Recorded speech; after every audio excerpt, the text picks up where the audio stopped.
In 1966, you have bombed quite a lot of places in Mizoram and burned with your jet fighters. Instead of serving the government of India, I said it's better to fight. Zoramthanga has led an action-packed life. He was a rebel fighter for 2 decades with the Mizo National Front, eventually becoming chief minister. I thought at least I will have to be state civil serviceman. I never dreamed beyond that. And what was it like going underground as a rebel fighter? Playing hide and seek, fighting, killing some of our friends. It really was terrible. Everything was destroyed. A lot of the MNF actually went to what is now Bangladesh or East Pakistan. Yes. I had a good number of discussions with Sheikh Mujibur Rahman in his house. I knew that someday it will explode. We flew from Rangoon to Karachi, and there we reported ourselves to the ISI people. We tried to contact the government of India secretly for a peace talk. Did Pakistan know that you guys are talking to India? You were doing it behind your horse back. They want us to fight India. The Mizo Peace Accord was signed in 1986 with the Rajiv Gandhi government. Why do you think it was so successful? It's very strange that men like Lal Deng and myself, who were not even enrolled in the electoral roll, has to replace the constitutionally elected chief minister. Government of India has that magnanimity.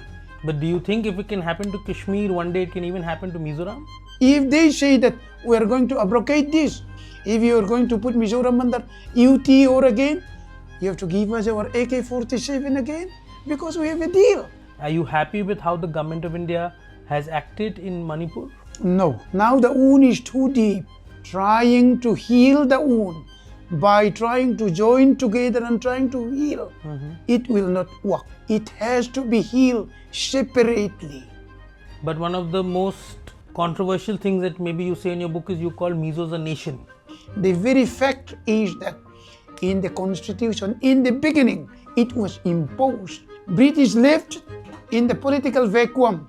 Indian administration simply steps in. People really do not know. Knowingly or unknowingly, willingly or unwillingly, we were simply under India.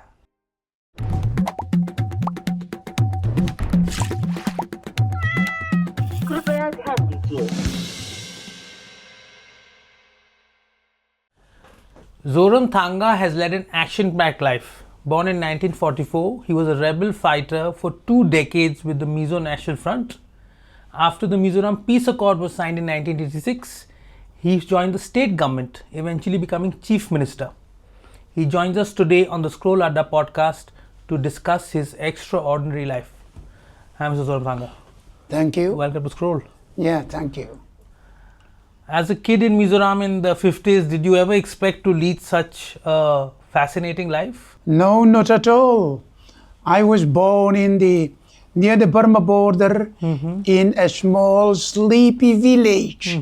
And then from there on, a little rustic education. I never think that I will come up to this. Even when I was about to be graduated, I thought at least I will have to be state civil serviceman and then become at least a BDO or things like that. Right. I never dreamed beyond that. But anyhow, after I passed this and when I have to appear in the final examination of the BA, I thought that I should go for the Indian Administrative Service. Right. So I took up the form, filled up everything, and then in the year that I passed my BA examination, I thought that I'll appear in the IAS examination. But just before the examination, the trouble in Mizoram started, and so I changed my mind. Instead of serving the government of India, I said it's better to fight. So I went on the ground and fought. That was in 1965, you joined the MNF. That was in 1966. 66. That's the same year the MNF actually started a secessionist movement against the Indian Union. Yes. Right? So today we know that what you guys were doing was impossible. But what were you guys thinking at that time? Take us back to 1966 when you launched the insurgency. You know, I was interested in the MNF movement right from the beginning. But since I was in the college, I cannot join it openly, but at least secretly in the Northern Area Administration, made by the MNF. I was the assistant secretary in the Home Department before the trouble started. And there came the trouble on the 1st of March in 1966. And after that, I tried to go underground. But our leaders would not permit us. They said that we still need a degree even in the underground. So first, your examination is only about 3 weeks hence. So you appear in the examination. And after that, if you feel like, you'll have to go underground. So we appear in the examination, and after that, we go underground. And what was it like going underground as a rebel fighter? Well, even from the beginning, it was terrible. Right. Running here and there, playing hide and seek, fighting here, killing some of our friends, and capturing some of them, and all along. Because here, Mizoram seems to be one of the most disturbed states. In a way that, of course, in a place like Nagaland and other places, fighting was there, no doubt. But in Mizoram, number one is jet fighter bombing the villages here and there, number one. And then number two is that they do the grouping of the villages, 3-4 villages grouped together, and with a fencing, with a pointed fencing, giving, say, a pass to each of the villagers so that they may work in their field, their job. And then with that, they call it the grouping center, and we call it the concentration camp. Right. So, what was the aim of village grouping? To cut the villages off from the rebels? You see, when the villages were scattered here and there, they cannot put all their army posts in all the villages. So we have a chance that getting the supply and the ration from them, contacting with them. To cut off economically and physically, they group 3, 4, 5 villages, depending upon the convenience, into one grouping center, so that they may have the administration, fence it, control everything, isolate us in the underground. That was the target. And here in India, such things never happen. As far as I know, in the Southeast Asia and also in Malaysia, once they have done that, but at the request of the people themselves, in fighting against the communist underground people, the people prefer that they should be grouped together so that they may not be disturbed by the underground people. That is as per the choice of the people. But here in Mizoram, it's a totally different. As I have written there, one evening, one Indian major came with 100 of his troops, then order, tomorrow or even now, depends upon, pick up everything, carry everything that you can, you will be grouped together in that village. So 3, 4, 5 groups were grouped together. And when they reach the village, they have no place to sleep. So along the side there, they slept there and made some kind of a shifting shelter like that, with leaves and other things. So they were there, and with that, different kinds of hardship. It's really is terrible. We have never seen that kind of disturbances and treatment like that. But anyhow, later on, when everything failed, then they were permitted to go back to their village after 3-4 years. So from the village grouping was done from 66 to 70? Yeah, around approximately 66. At the end of 66, up to 1969, 70, roughly like that, 3-4 years. It varies. You use a very strong term, Mr. Zoramthanga. You've called them concentration camps. Why do you say so? What was the impact on the Mizo people of village grouping? Why do you call them concentration camps? Because during the Natji period, the Jews were concentrated together in one place. They call it the concentration camp. because it was something like that. They lived with such a hard life that, of course, the government of India at that time called it PPV, Protected and Progressive Village. Right. Yeah, seems to be ironical. So we call it the concentration camp by the underground people. But normally they call it grouping center. They group the people together. But what was the impact? Explain to us what happened to life in Mizoram because of this grouping.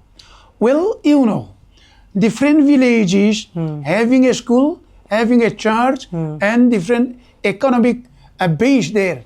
When all of a sudden they grouped together, everything was destroyed. Right. Economy was destroyed. There cannot be any meaningful education. There cannot be any kind of means of livelihood because they were fenced. And then with the permission given by the army, they went out, and then because many people were grouped together, their Zoom has to be at a very far place. And they can spend only a few hours working there. They have to come back again, reported themselves at the gate. Therefore, famine, and all along, it happens there. It really was terrible. That is why when we have the peace, we said that we have to pick up the broken pieces and put it anew, economically, educationally, and socially, and everything. We really pick up the broken pieces and put it together.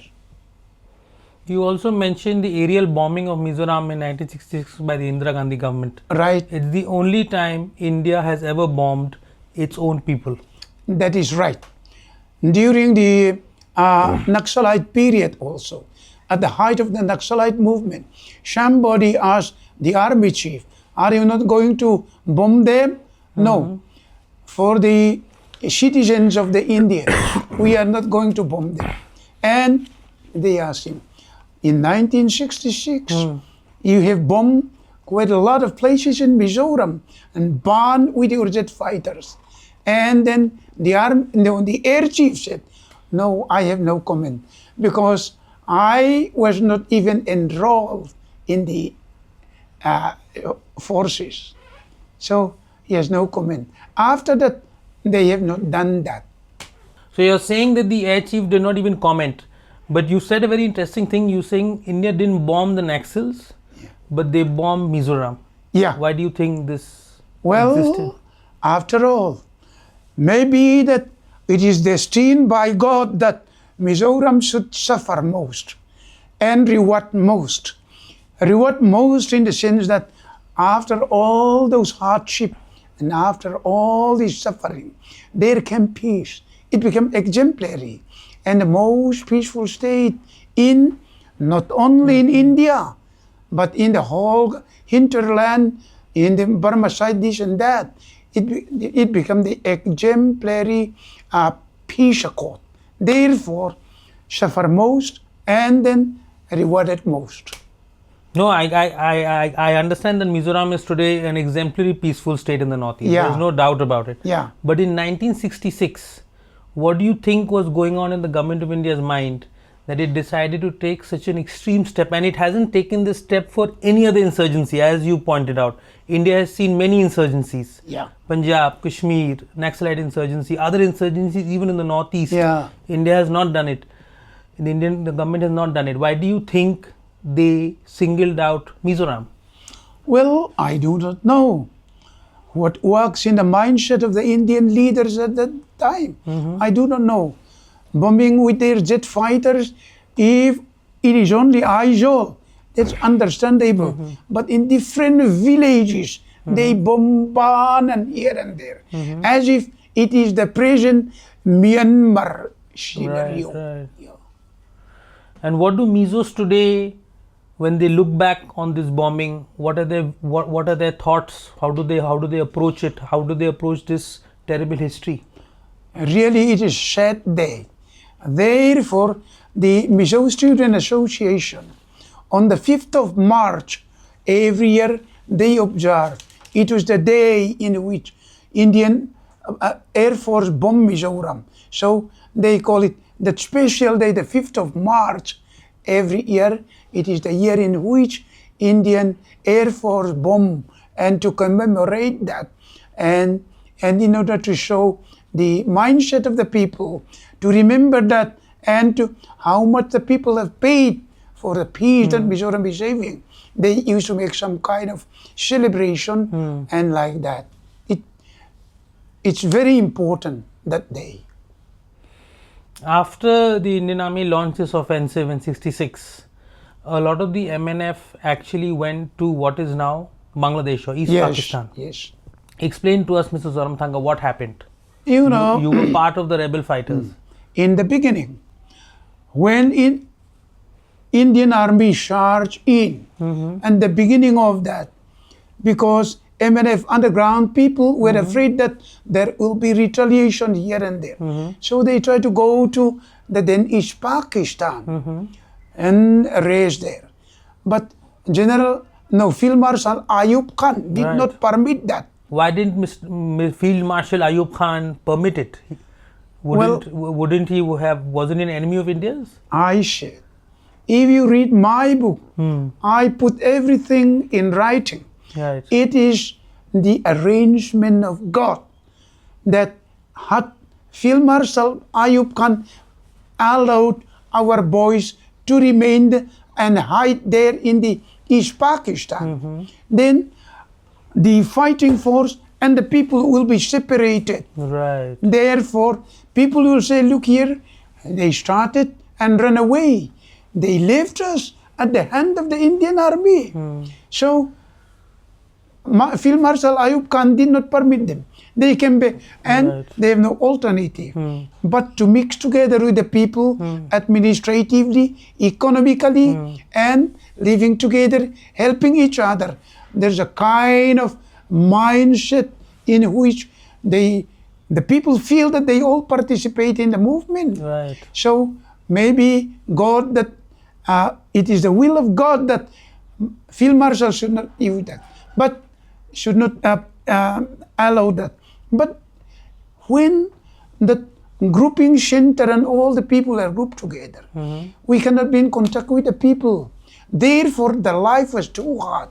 If that goes on for years and years, MNF movement could fizzle out. So in the time when God knows that we need some place where we have to refresh ourselves, so then that same Field Marshal Ayub Khan, who did not permit our entry, our coming to East Pakistan, gave us the permission. In the end of 1968 and 1969, he permitted, and all of us went down to East Pakistan, Chittagong Hilter, and then regroup, retrench, and then remodel ourselves and prepare for the next Bangladesh war. That was, I said, the same Field Marshal which did not permit again after 3 or 4 years. Therefore, it is the will of God, that is the mindset of God, that he should control the mind of the Pakistan president. God made the mindset of Ayub Khan change in 1968-69, so that the much hardship, the very hardship MNF fighters are facing will not be fizzled out. So in order to regroup ourselves, Field Marshal Ayub Khan permitted us to go to East Pakistan, and there we reform, we regroup, and we refresh ourselves. And later on we learned that Bangladesh war was about to start, and a much difficult thing has to happen after the fall of Dhaka. For that, we made the advanced preparation, regrouping and reorganizing ourselves. To do that, Ayub Khan gave us a permission to come down there in 1969. That is why everything, God is gracious, and God is making all the arrangement in this matter. So you were basically there along with other MNF fighters when the 1971 Bangladesh war broke out. Yeah. What was your view of the war at that time? Well, You know, Were you supportive of independence for Bangladesh? well, support by us? Mm-hmm. No, No, just personally, I know the MNF Yeah, had yeah. its own view. we are with MNF Pakistan. was allied with Pakistan at that Yeah. time. But what was And Bangladesh with India. and Bangladesh with it? But what was Zoramthanga's view? Because Bangladesh was also fighting for its own freedom against what it Well, thought was an unjust. We know it all along, someday it will come. Right. You thought it was inevitable that Bangladesh would be In independent. 1969 and 70, I had a good number of discussions with Sheikh Mujibur Rahman in his house. And he spoke about Dhaka. the nationalism and then the some kind of separate administration needed by the East Pakistan. I knew it all along. I knew that someday it will explode. So it's not a strange thing that when the election come and Sheikh Mujib was supposed to be the Prime Minister of Pakistan, East Pakistan men, because they have more MPs here than in the West. So there's no alternative. But Bhutto would not permit that. And in the process, there are a lot of things. At last, it exploded. And then the movement here in the East Pakistan could not be curbed. And then Pakistan military crackdown came and Sheikh Mujib captured and then the war started. Tell us what happened after Dhaka fell. MNF had to run from East Pakistan. Dhaka fell in December 16, 1971. And so we have no alternative because we were... Tell me, where were you? Were you in Dhaka at that time, or were you No. in Chittagong Hill Tracks? Before that, we used to be in Dhaka. When the trouble started, we shifted to Rangamati near Chittagong. Right. And the district capital of Chittagong Hill Tracts. Right. So we were there together with Mr. Laldenga. All the leaderships were there in Rangamati. But in the east of that, there was a big Kaptai Dam. And it was like a big sea. So all the big Kaptai Dam surrounded on the eastern side. Pardon, sorry, what? Yes, there's a big dam. Big dam, right. Big okay, dam. Right. Yeah, so water everywhere there. Right. Yeah, so when Dhaka fell, we said that where shall we go? Because in the western side, Chittagong side, and in the northern side, they're all Indian army. Pakistan is collapsing, surrender. And you were afraid of being captured by the Indian army? Yeah. So we have to get out, we have to escape from that Rangamati. But we are all surrounded by big water. Right. So we don't know. And beyond that, there's another Indian army there also, across that water. And so when we were there, Mr. Laldenga said, let us all pray. Otherwise, our wisdom did not know where to go. We all prayed together. When the prayer was finished, there came a Pakistan major with a speedboat. He said, look here in the Farua River. When the entry of the Farua River, I came through that. You can pass through. There are a few of Indian army and a few of the Bangladesh freedom fighter. But I can pass through. You can pass through. That is an escape route. At the end of our prayer, that was the answer. And then Laldenga said, prepare yourself for that. So motor launch boat, all available. We bought it and then we escaped. 2-3 fightings were there, but we passed through. And then after that, we went to the far Burma Arakan forest and then we lived there. You lived there? Yeah. Who were you being supported by over there? Well, there are Arakan.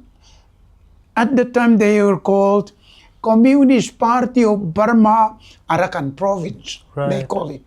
Before that, we gave them arms. We trained them. Right. So they were very good to us. If you have a problem, come. We have a lot of land and not disturbed by the Burma army.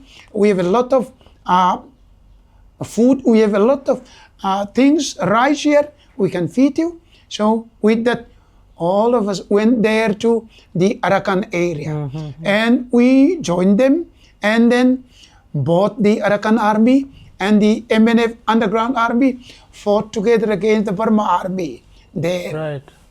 And from there on, with Lal Deng and his family and 4 of his staff, 10 of us, we tried to escape, posing ourselves as East Pakistan Chittagong Hill Truck people, Right. wanted by the new Mujib government, Right. and then trying to flee to West Pakistan, because there are a lot of other refugees coming to Akiap, Shitwe. The present name is Shitwe. At the time it was Akiap.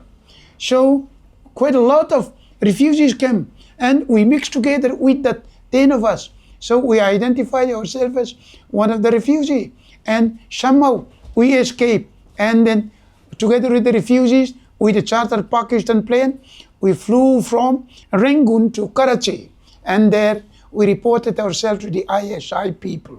And then we went to Islamabad, meeting Zulfikar Ali Bhutto, Director General of ISI. There they gave us a good bungalow. We lived there in Pakistan for 4 years. Where were you in Pakistan? Islamabad. Islamabad. Right. Actually, it was in Rawalpindi. Right. It was a twin city, like the old Delhi and New Delhi. Right. Yeah. So how many years were you in Rawalpindi? We went there in the beginning of 1972, and we left it in 1970, at the end of 1975. Right. For 72, 73, 74, 75. 4 years. 4 years. We were there. And there we tried to contact the government of India secretly for a peace talk. Somehow, after many attempts, we could meet in Kabul with their embassy people. Right. From there on, secret meeting for a peace talk with the government of Indian representative. 6 or 7 times in Kabul, sometimes in Bangkok, sometimes in Tehran, sometimes in Rome, sometimes in Geneva, sometimes in Germany also. Right. After that, when everything was prepared, we entered India in 1976, January 24. And then from there on, the open peace talk started. And then still it took another 10 years. So peace came only in 1986. Why did you start talking to the Indian government? You had fought the Indian government for so many years. When you went to Pakistan, why did you want to make peace with the Indian government? What was your thinking? What was the MNF thinking? You know, before the Bangladesh military crackdown, all the people of Mizoram and the church, political leaders, as well as the students, urged and requested us, have a peace talk with the government of India. Any kind of settlement you can make, we will accept, because we are in a too difficult position of Mizoram. So we started before the Bangladesh crackdown. I went together, I brought my friend, and we went to Shillong secretly. And then I met the raw people. And then we said, let us meet again. So, but then when we returned there, Pakistan military crackdown came, we could not meet again. And then we went to Islamabad. And then after that, we tried to pick up the thread that we had left. So we tried to contact them, trying to enter India through Arabian Sea, through the Thar Desert, through the Firozpur sector. We fell everywhere. It's a lot of those things, stories. Right. Sometimes Eventually, how did you sometimes a daredevil kind of attempt. Right. So anyhow, at last, with the advice of American CIA in Islamabad, we tried to contact them in Kabul, so we could contact the Indian embassy. From there on, we picked up the thread and started the peace talk again. And what was the government of India's motivation for wanting to talk peace with the MNF? The MNF had launched an armed insurgency to secede from the Indian Union. Why were they talking to you? In every country, whenever people are aggrieved or whenever there is a kind of insurgency, rebellion or anything, they like to make peace with a normal government. Government of India like to make peace with Nagas, with any other people. So if they can be solved not with arms, Because if they try to solve with arms, they may not simply defeat us.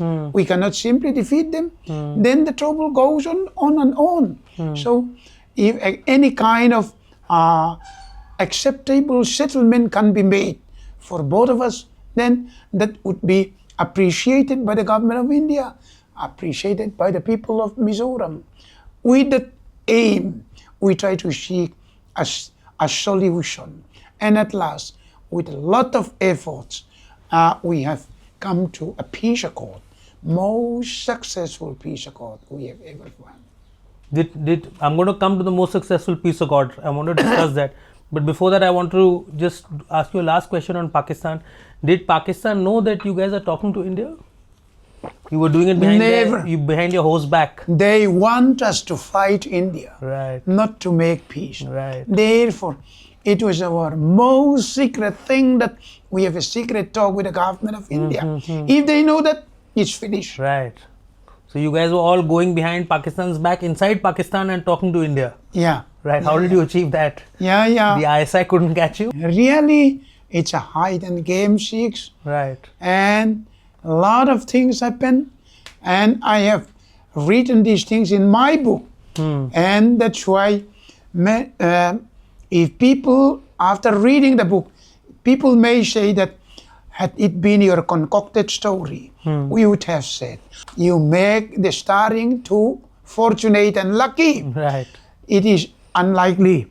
If you made the main star less lucky and unfortunate, it would be more realistic, they used to say.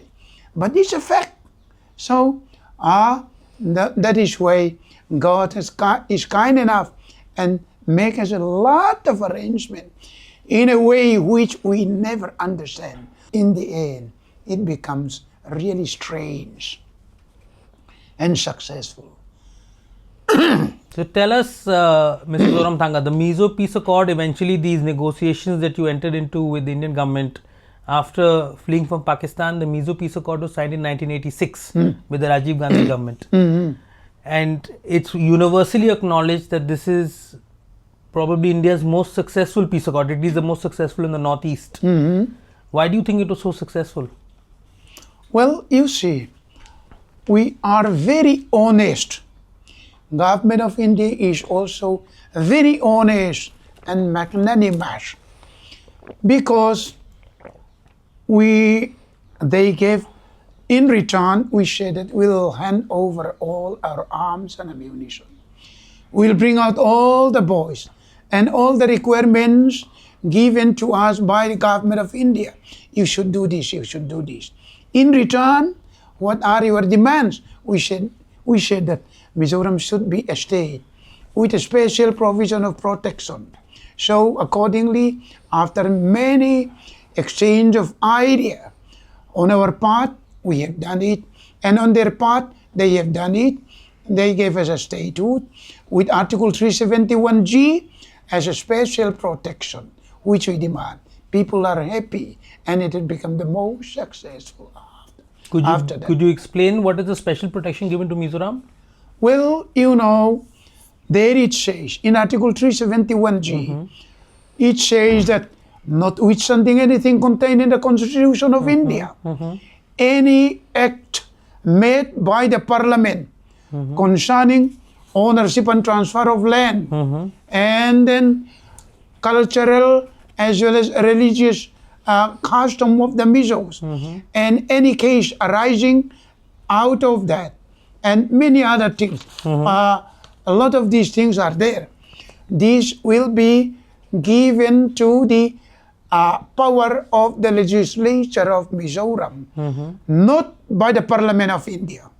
Therefore, suppose you have millions of rupees, you come to Mizoram, and you like to buy a house, you like to buy a little land, you cannot without the permission of the Mizoram government.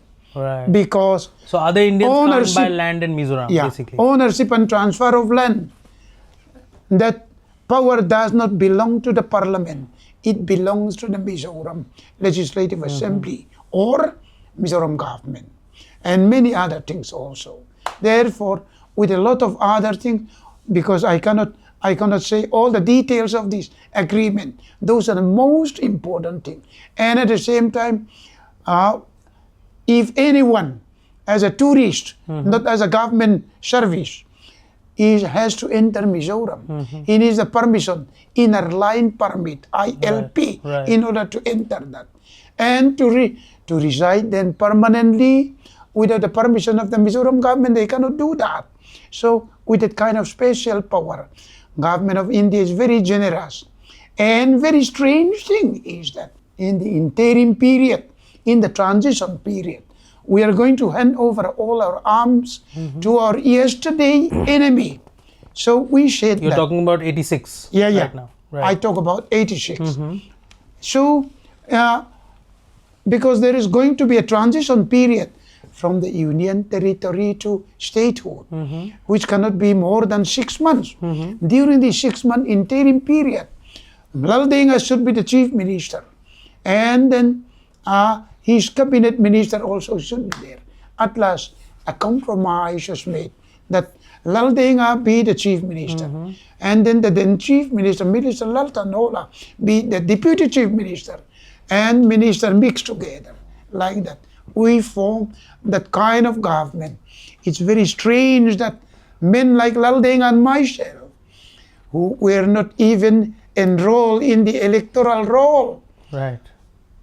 has to replace the constitutionally elected chief minister. Right. Government of India has that magnanimity, that greatness of heart to permit that it really pays, and it becomes the most successful and exemplary for the other people who are going to make peace. It becomes exemplary. Whenever I So mention you really credit the government of India was a magnanimity in exactly, 1886. I really give credit to the government of India Right. because they have such a big heart. And if they had not permitted that, if we tell our boys, hand over your arms to the nearest Indian army post. Sir, we have been living with these rifles for 20 years, living with it, dining with it, sleeping with it, and all along. We feel defenseless without this. In return, what are we going to have? Oh, we are going to have a good constitutional protection. What do they know of a constitutional protection? A pair of trousers may be more valuable to them than a constitutional protection. Sorry, But- a pair of what? A pair of trousers. Trousers, right. A okay, trouser right. may be more valuable. Right. So point is that if we tell them that, look, we are going to form the government, it is going to be under Mr. Lal Dhingra's government that They'll you are have going to confidence then. enter. Right. They have confidence. It really clicked. You spoke about special status given to Mizoram in 1986. You spoke about the magnanimity of the Indian government. Yeah. 7 years back, another state had special status, which was Kashmir, which under Article 370. It was abolished. As a Mizo, what is your view about this? Well, I am not well versed about the beginning of the Kashmir and then the solution which the government of India thinks necessary. Therefore, these are separate subjects. I think I am not the best person to make a comment on that line. But do you think if it can happen to Kashmir, one day it can even happen to Mizoram? No, I don't think so. Because here it is an exchange. For example, we made a deal. Government of India said that you should hand over your arms, you should bring out all your boys, you should destroy your constitution, you should adjust all those, your article of association to conform to the constitution of India. You should not help other underground groups, all those things which they demand us. We said, all right, we'll do this. In return, what will you do? They said, we'll give you statehood. All this protection, rehabilitation and all this, we exchange. It is an accord, it is an exchange. So now, if they say that we are going to abrogate this, okay, if we have to start again, if you are going to put Mizoram under UT or again, you have to give us our AK-47 again, because we have a deal. We give you, you give us. That was there. In Kashmir, there was nothing like that. There was no deal, the way the There was peace no accord deal. was signed. Yeah, it's a different. In fact, when you're talking about giving back 1857 in your book, you've actually written, should the centre ever attempt to cancel the ILP, which is the inner line permit, we would have the right to demand the return of our arms and reconsider the pact. Do you really believe that, Mr. Zoramthanga? It seems like a pretty, absurd thing to say. Government of India will not do that, because government of India is a normal, mature government in the eye of the world. A peace accord signed in exchange of that, it's a deal. For example, they cannot undo the peace accord, the accord signed by Indira Gandhi and Zulfikar Ali Bhutto to end the war. Trying to abrogate all these things, it will be foolhardy. They will not do that. The government of India, instead of abrogating all these and then trying to make Mizoram a troubled state again, they will not be foolish enough to do that. They're all mature people. I hope so, but since you mentioned the Simla agreement you're talking about, India has actually abrogated the Indus Water Treaty, which was even before the Simla agreement. So I'm just saying that, countries do take different decisions, even mature countries. Yeah, that is the Simla Accord, etc. I'm not well versed with that. But as far as Mizoram Accord is concerned, it's a deal. We'll give you this in return. They said, we'll give you this. So we exchange. So basically you're saying that what happened to Kashmir, you think will never happen to Mizoram. That's basically the point that you're trying to make. Because the government of India will not be stupid enough to do this. Because they have a lot of other areas, Naga area, Manipur area, here and there, some here, a lot of things can happen. If they prove to be untrustworthy, how will they show their face in this candid world? A big democratic country like this, they will not do that. They will be as magnanimous as they used to be, even now. Since you spoke about Manipur, Mr. Zoramthanga, Manipur has been seeing a lot of conflict over the past few years. Are you happy with how the government of India has acted in Manipur? No. But in order to solve the Manipur problem, it's quite difficult. This is what I used to say, because there was a division between the plain Meitei people and the hill tribal people. Now the wound is too deep. Trying to heal the wound by trying to join together and trying to heal, it will not work. It has to be healed separately. So you're talking about a division of Manipur, a partition of Manipur. Is that what you're trying to say? Exactly. Otherwise, at the present, I cannot see any other alternative. If you ask any tribal people having millions and millions of rupees to build a house in Imphal, who will dare to do that? Same thing with them, the Meitei people, Manipur people, to build a house in Churachandpur, etc. Nobody will do that. It will take decades to do that. Therefore, the wound is too deep.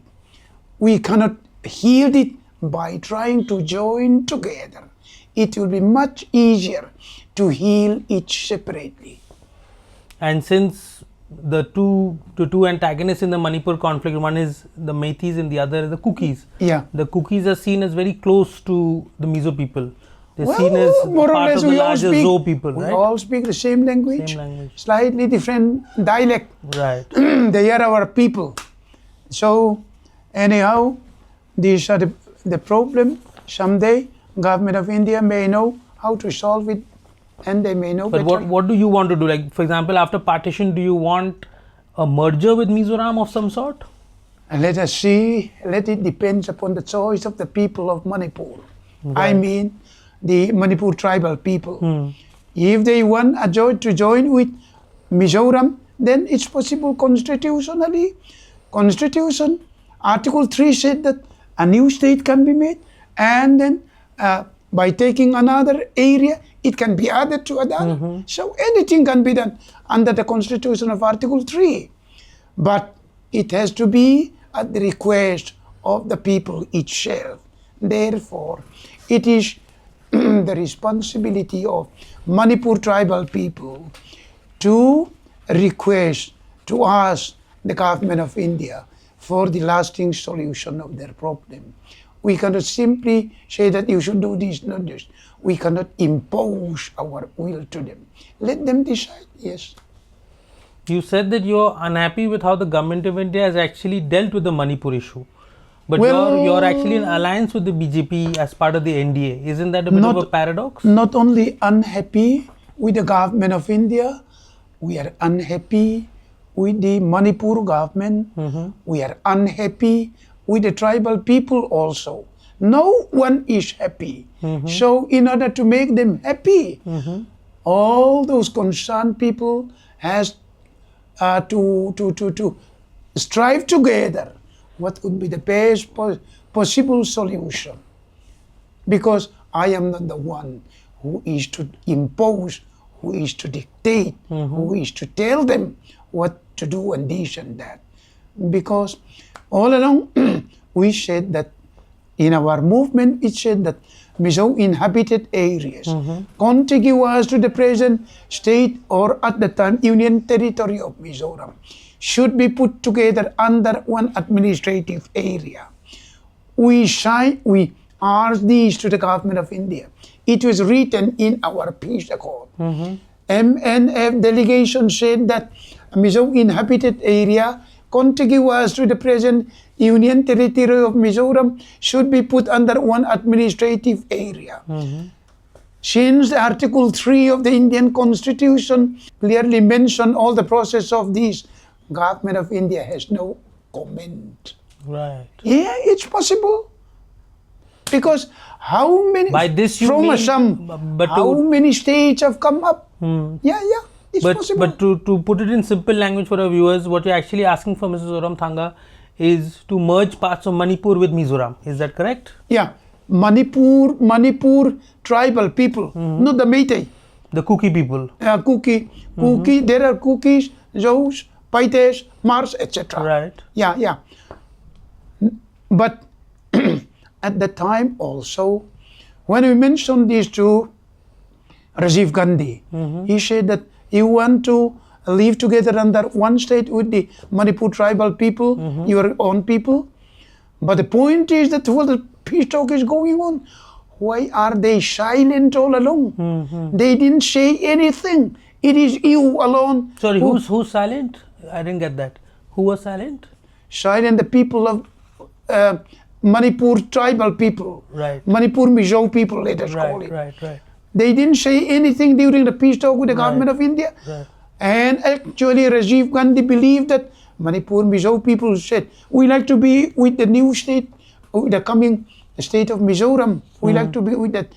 He was expecting that. But they didn't say anything. They remained silent during all the peace talk. That is what Rajiv Gandhi also said.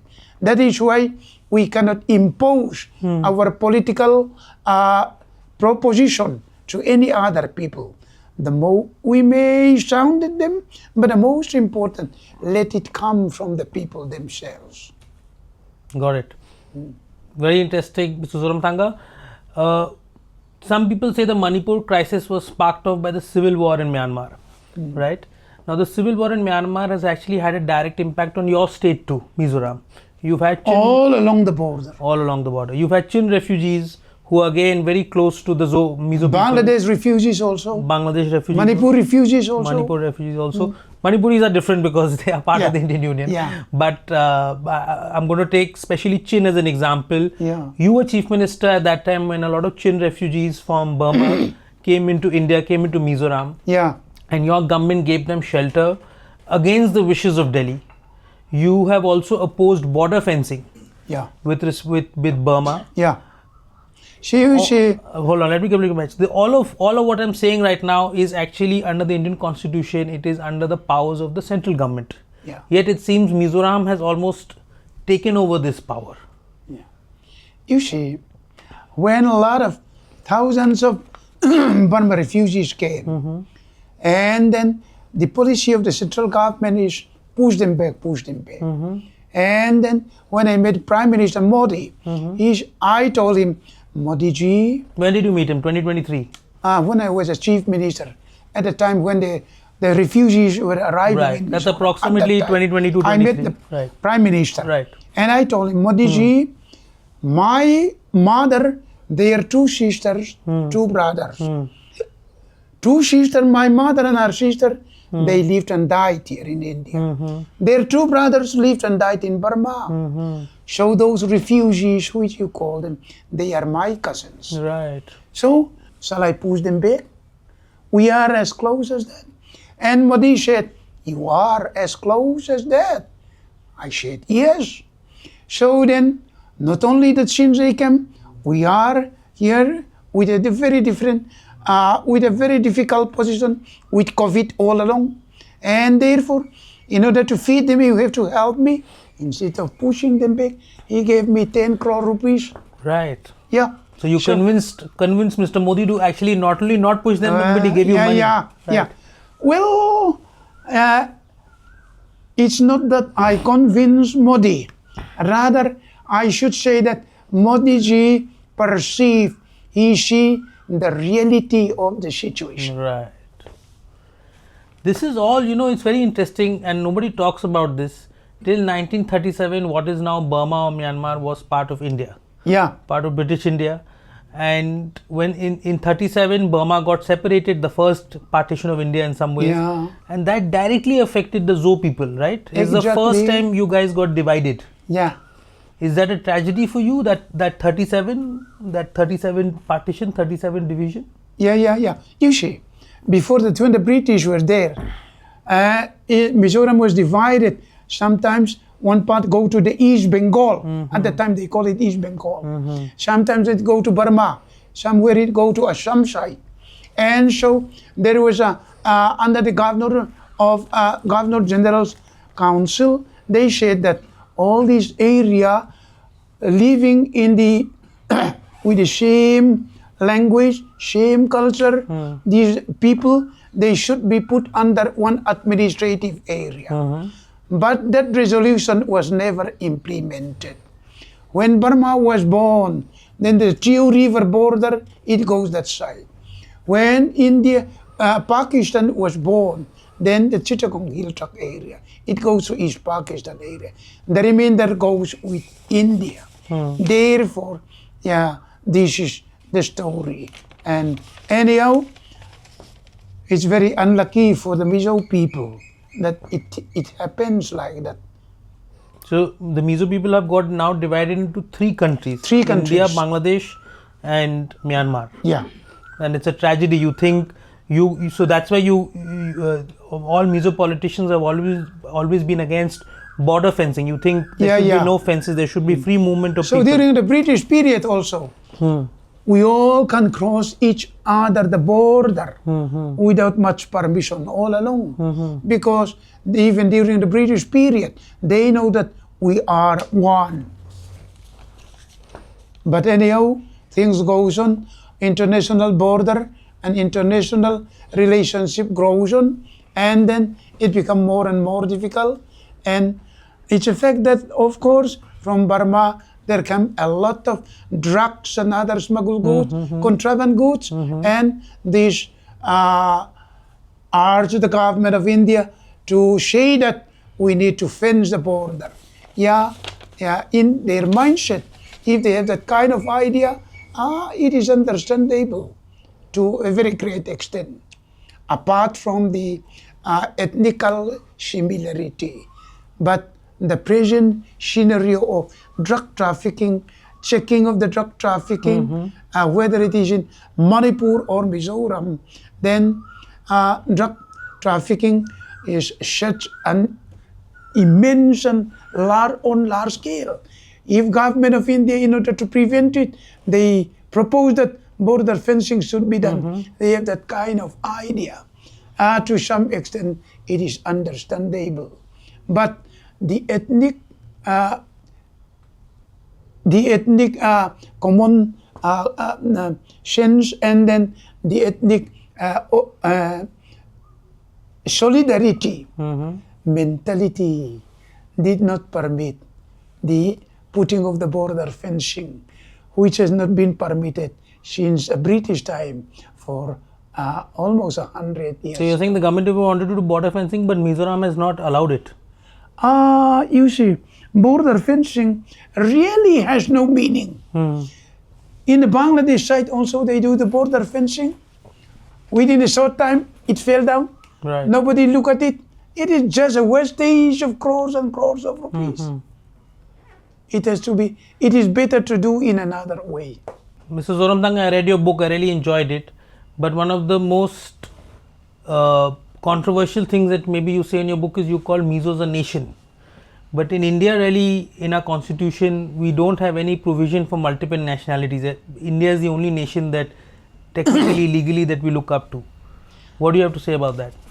You see, India is composed of different people, different group. Whether we call it ethnic group, whether we call it different nationalities, whether we call it this or that. In a way, we can say that we belong to three different ethnic groups. One is the Aryan group, one is the Dravidian group, one is the Mongoloid group. In that way, we can say also. And therefore, whenever any political party comes up, they call it to prop up the mentality of the populace. They call it national. Naga National Party, Manipur National, such a national party, Mizo National, and so on. It's permitted everywhere in India. Yeah. It's not that we are not India. Previously, we claimed that we are not Indian because India is made by this preamble that we, the people of India, through our representative, solemnly resolve to constitute India into a sovereign democratic republic and to give ourselves this constitution on this date. So, their representative form India, and then they give themselves a constitution. That was where India was born. But Mizo representatives were not there at that time. That is why when we told Prime Minister Lal Bahadur Shastri also, that look here, if at all, that is what Mr. Laldenga told him, if at all we have to be in India, like you, we have to say this is our requirement. Let us settle together. You have made a constitution without us. So if at all we have to be there, we need this kind of protection, this and that. Otherwise, it is an imposed constitution upon us. And then Lal Bahadur Shastri said, this really is a very serious matter. Therefore, in Delhi, learned people and then those important people have to study this. But he died so soon. And then after that, things pop up one way or another.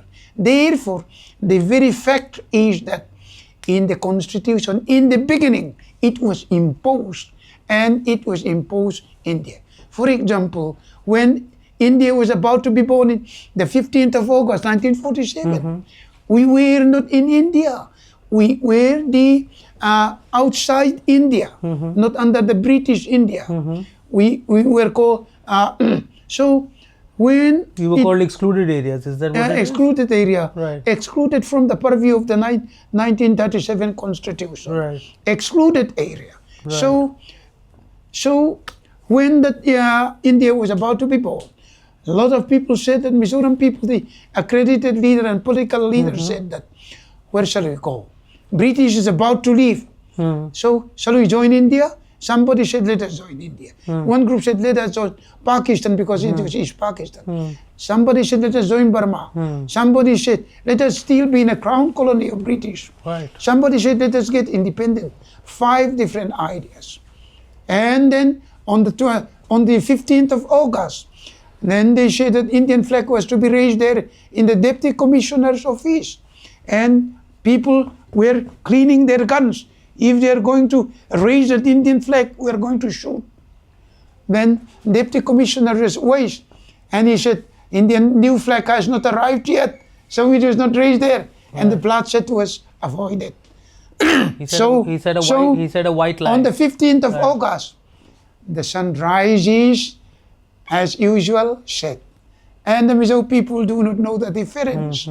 And British left in the political vacuum, administrative vacuum. Indian administration simply steps in. People really do not know because they are very ignorant of politics. And knowingly or unknowingly, willingly or unwillingly, we were simply under India. That is why what makes us India, when we ask them, technically everything was imposed. If at all we have to be in India, we like to make this dish to be included there. That was the main basis of our political talk also. So they said that if at all we have to have settlement, you have to accept a constant settlement within the constitution of India. We said, all right, and then spell out. We say this and that. And we negotiated. At last it was agreed with Article 371G. We agreed, and then peace accord was signed. Now we feel really Indian now. As Mr. Laldenga jokingly told Rajiv Gandhi that, look here, we are your new converts. Sometimes a new convert is much more enthusiastic than the old converts. Right. He jokingly told Rajiv Gandhi also. Like that, we are in India, and therefore we are happy. So maybe different nationalities we are here, but as a government, we are under one Indian nation, politically speaking. Yeah. That's a great point. In fact, it's been 4 decades since the Mizo Accord. In your book, you call yourself a Mizo nationalist. After 4 decades, do you also think of yourself as an Indian nationalist now? Yeah, because not that different nationalism have come together to make one nation. And therefore, Naga nationalists, they are there. Punjab nationalists, they may be there. Dravidian nationalists, Tamil nationalists, they may be there. That kind of feeling. It's not that we are trying to break up India, but different kind of, in a different terminology, you may say that ethnic group or this group or that group. But it is simply called nowadays in a political terminology, nationalism.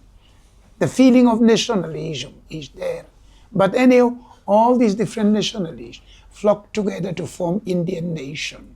Now, we have no problem everywhere as far as the nomenclature is concerned. Thank you so much for joining us on Scroll Adda, Thank Mr. you. Zoramthanga. Thank you very much. Viewers, thank you for watching the Scroll Adda podcast. Remember, if you want us to continue to do this sort of journalism, go to scroll.in/contribute and pay to keep the news alive in India. Thank you.